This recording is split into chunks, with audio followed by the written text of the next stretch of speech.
السلام علیکم friends and welcome to history ہمارے ساتھ۔ دوستو، خفیہ تیاریاں الہ آباد میں ایک عرصے سے جاری تھیں۔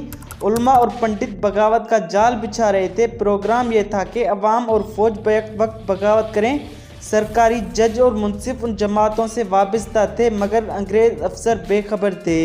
ہندوستانی سپاہیوں اور فوجیوں نے اپنی وفاداری کا یقین دلایا، پھر بھی انگریزوں نے اپنے حفاظتی انتظامات کر لیے اور 8 جون کی رات کو اچانک بگل بجا اور معلوم ہوا کہ جن سپاہیوں نے اپنی وفاداری کا ایک دن پہلے یقین دلایا تھا وہی بغاوت میں سب سے آگے ہیں۔ اندازہ تھا کہ سپاہی شروع سے بغاوت پر تلے ہوئے تھے، ان کو صرف یہ انتظار تھا کہ سکھوں کو اپنے ساتھ شامل کر لیں۔ راج گھاٹ پر ایک دستہ مقرر کیا گیا اور اسی نے سب سے پہلے بغاوت کی اور تمام سامان لے کر الوپی باغ میں جہاں سواروں کا دستہ مقیم تھا آ گئے تھے۔ انگریزوں کا قتل عام شروع ہو گیا۔ انہوں نے قلعے میں پناہ لی جہاں پہلے ہی تمام انتظامات کر لیے گئے تھے اور سکھ سپاہی حفاظت کر رہے تھے اور کھانے پینے کی تمام اشیاء اور میگزین کے کافی ذخیرے موجود تھے۔ انقلابیوں نے رام چندر جی کی جے کے نعرے لگا کر 2500 قیدیوں کو چھڑوا لیا، جنہوں نے انگریزوں کے مکانات لوٹنا اور جلانا شروع کر دیے۔ اس طرح انگریزی اقتدار کا چراغ گل کر دینے کے بعد انقلابیوں نے، جن کی رہنمائی رام چندر کر رہے تھے، مولوی لیاقت علی کو اپنا سردار بنایا، جو اس وقت دیہاتوں میں بچوں کو پڑھانے اور تبلیغ کا کام کر رہے تھے، مگر اپنے بلند کردار اور نیک نیتی کی بدولت عوام کو گرویدہ بنا لیا تھا۔ چنانچہ ان کو الہ آباد میں شاہ دہلی کا نمائندہ بنا دیا گیا۔ ہندو اور مسلمان متحدہ طور پر مولوی لیاقت علی کے جھنڈے تلے جمع تھے۔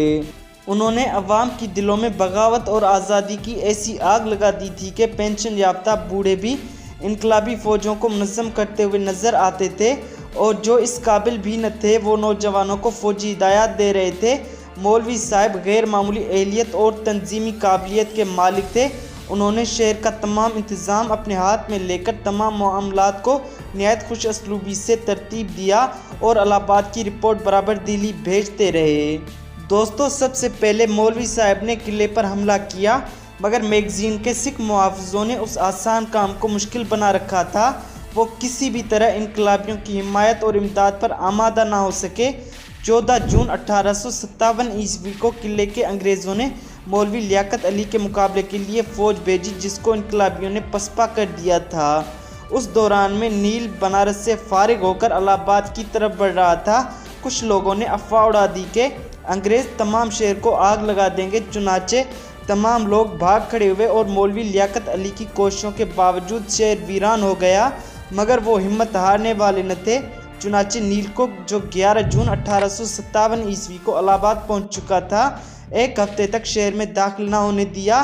بالآخر سکھوں اور انگریزوں کی مسلح اور نئی سامان جنگ سے لیس فوجوں کا مقابلہ دشوار ہو گیا اور 17 جون 1857 عیسوی کو انگریز شہر میں داخل ہو گئے۔ انقلابیوں نے سخت مقابلہ کیا، مگر چونکہ قلعہ اور میگزین ان کے قبضے میں نہ آ سکا تھا، اس لیے شکست ہوئی۔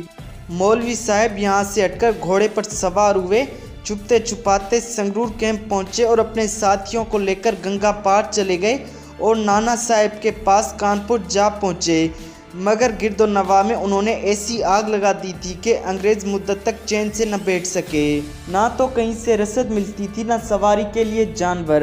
عوام نے دشمن کا اتنا زبردست بائیکاٹ کیا تھا کہ گورے کے ہاتھ روٹی بیچنے کے جرم میں ایک نان بائی کے ہاتھ اور ناک کاٹ لی گئی۔ نیل نے انقلابیوں کی گرفتاری کے لیے انعام مقرر کیا، مگر کوئی فائدہ نہ ہوا۔ یہ مصیبتیں تھیں کہ انگریزی فوج کو ہیضے نے آ دبوچا۔ 18 جون 1857 عیسوی کو الہ آباد انگریزی چنگل میں آ چکا تھا۔ انقلابی رہنما صاف بچ کر نکل گئے۔ انگریزوں نے الہ آباد کو دوسرا بنارس بنا دیا۔ سینکڑوں بے گناہوں کو پھانسی اور بے شمار دیہات نذر آتش کر دیے۔ جان کے کو اقرار ہے کہ اندازاً 6000 انسانوں کو موت کے گھاٹ اتارا گیا۔ سینکڑوں عورتیں، بچے، جوان، بوڑھے زندہ جلا دیے گئے۔ ایک انگریز لکھتا ہے کہ الہ آباد ویران آباد کا نمونہ ہو گیا۔ جس جگہ پر خوشنما مکانات اور دل فریب باغ تھے، وہاں اب جلے ہوئے در و دیوار اور ویران مکانات نظر آتے ہیں۔ دوستو، الہ آباد پر قبضے کے بعد انگریزوں نے اس کو اپنا مضبوط گڑھ بنا لیا اور کیننگ بھی کلکتہ سے یہاں آ گیا تھا۔